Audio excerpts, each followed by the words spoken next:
Fellow brethren, you are blessed in Jesus' name. Amen. I'm glad to bring to you the second lap of our message titled Restoring the True Congregation. I know that those of you that watch part 1, you agree with me that we all are blessed because I took you back to the beginning of the congregation of God's people in Acts chapter 4. The Bible said that the multitude were of one soul and one heart, and so that he led them to share all the resources brought in the church so that nobody lacked.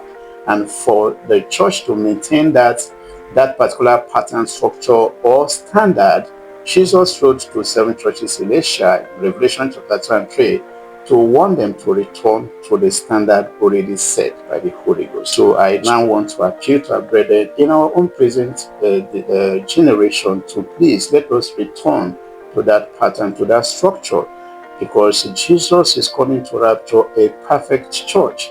And I want you to know that this is very, very sacrosanct.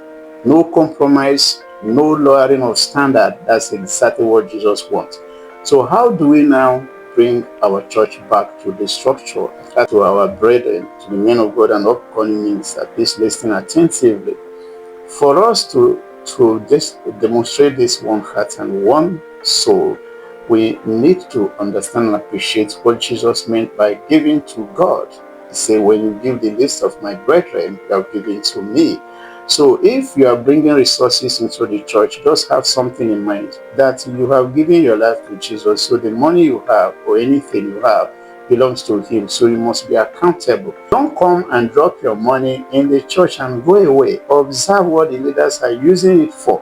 Many people erroneously say, whatever they want to do, it doesn't care. But you don't know that that money belonged to Christ and you must account for it.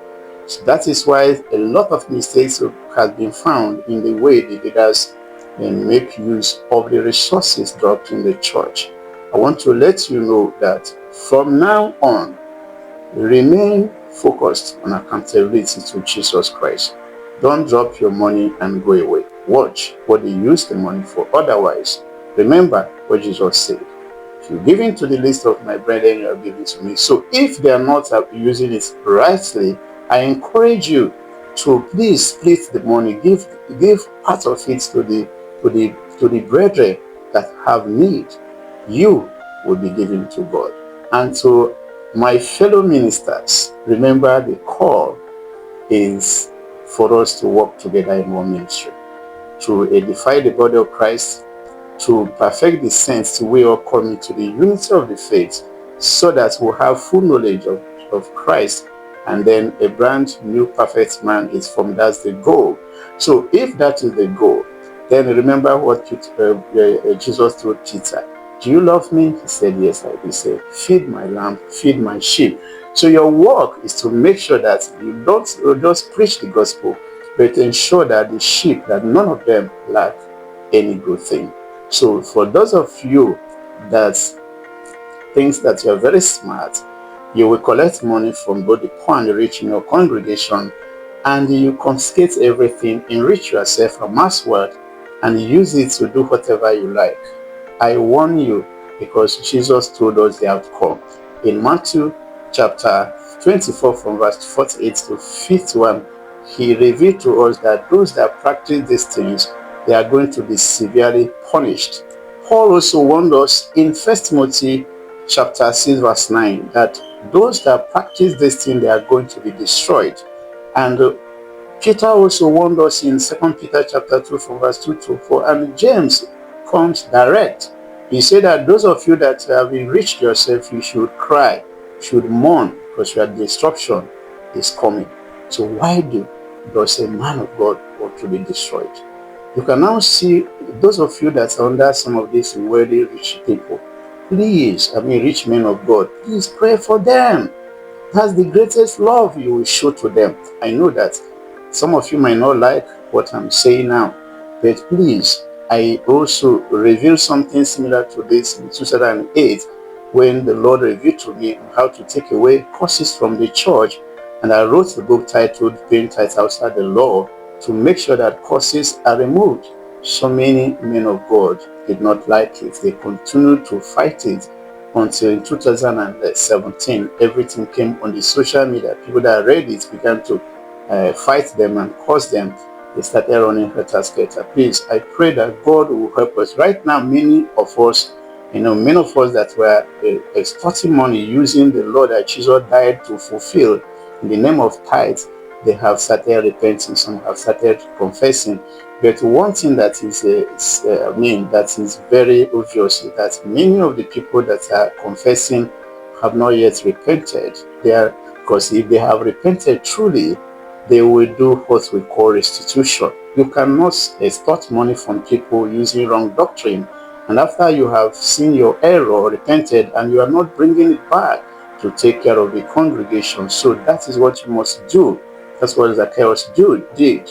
And look at what Jesus told the rich man who came to him. When the rich man came to Jesus, he said he was keeping all the law. The Bible said that Jesus loved him.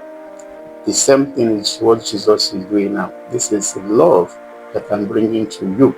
So Jesus loved him, but he told him something that every man of God today who has enriched himself through the gospel should listen. He said, if you want to be perfect, go and sell all that you have, give to the poor, and come and follow me. This is exactly the voice of Jesus talking to you, who has used your office and enrich yourself. This is what they call corruption in the secular world. So why do somebody want to be destroyed? Look at what Paul told Timothy. You should not do this.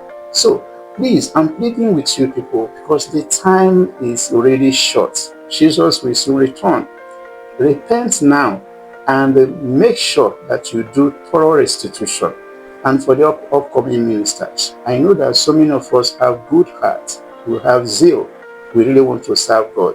But unfortunately, you are following wrong people. You want to emulate wrong people. You are loyal to that rich man of God because you want to be rich also. I want to caution you and also warn you.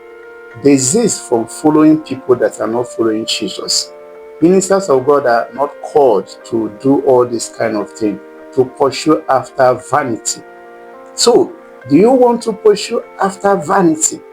Why do you want to be loyal to somebody that is not following the footsteps of Jesus Christ?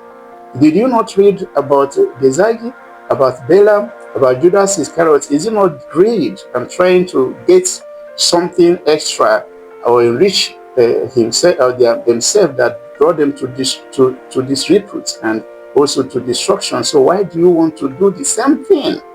I want you to know that Jesus is the only perfect example that all of us should follow. Look at Hebrews chapter 12, looking unto Jesus, the author and finisher of our faith.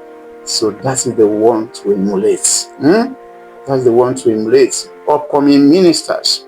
Jesus said that if you want to follow him, deny yourself, take up your cross, and follow him. He did not request money, even though we need it, but he did not demand for money.